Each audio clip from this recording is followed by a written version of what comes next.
Bonjour à tous et bienvenue sur la chaîne MathFun. Je suis ravi de vous retrouver pour notre première vidéo dans une série où nous allons explorer chaque semaine une nouvelle conjecture mathématique.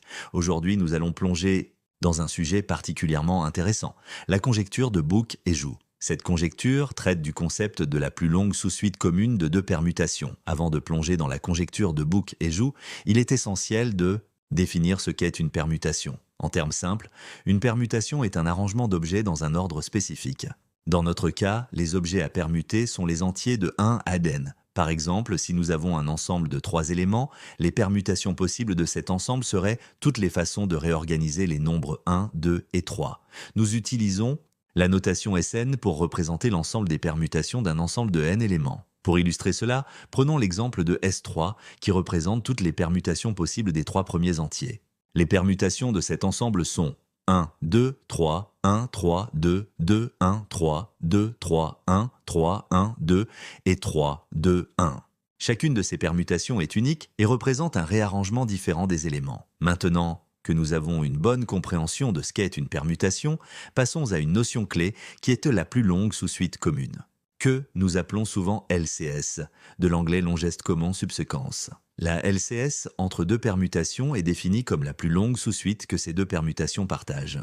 En d'autres termes, si nous prenons deux permutations différentes, la LCS est la plus longue séquence d'éléments qui apparaît dans les deux permutations dans le même ordre, mais pas nécessairement de manière consécutive. Pour vous donner un exemple concret, considérons les deux permutations suivantes. La première est 1, 3, 2, 5, 4 et la seconde est 1, 5, 3, 4, 2. En analysant ces deux suites, nous trouvons que la plus longue sous-suite commune entre ces deux permutations est de longueur 3, car la séquence 1, 5, 4 en rouge apparaît dans les deux permutations. Entrons maintenant dans le cœur du sujet avec la conjecture de Booch et Joux. Cette conjecture stipule que pour tout entier positif né pour tout ensemble A, la moyenne des longueurs de la plus longue sous-suite commune entre toutes les paires de permutations possibles de cet ensemble A est toujours supérieure ou égale à la racine carrée de nn d'autres termes.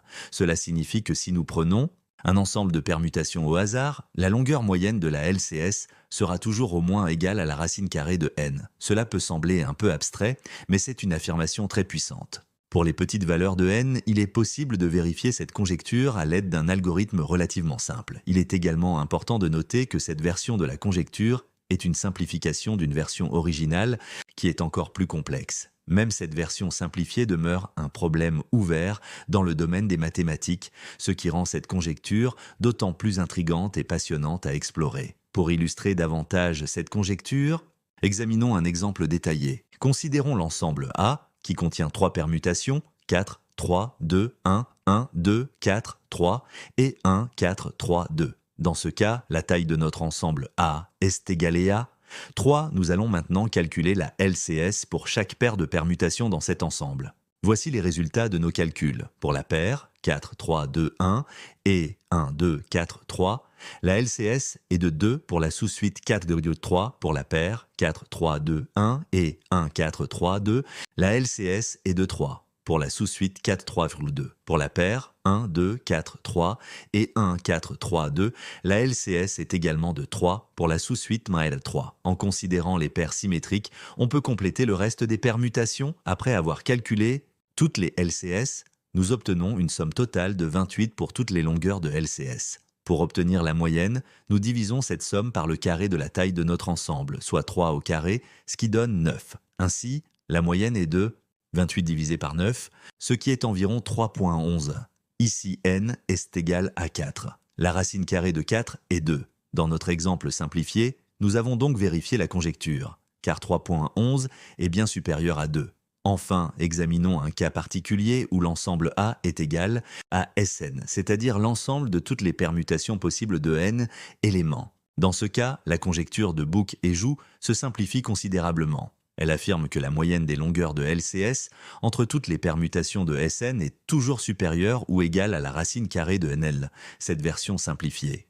De la conjecture est relativement plus facile à prouver. En effet, il existe des méthodes et des résultats antérieurs dans la littérature mathématique qui permettent de démontrer cette conjecture.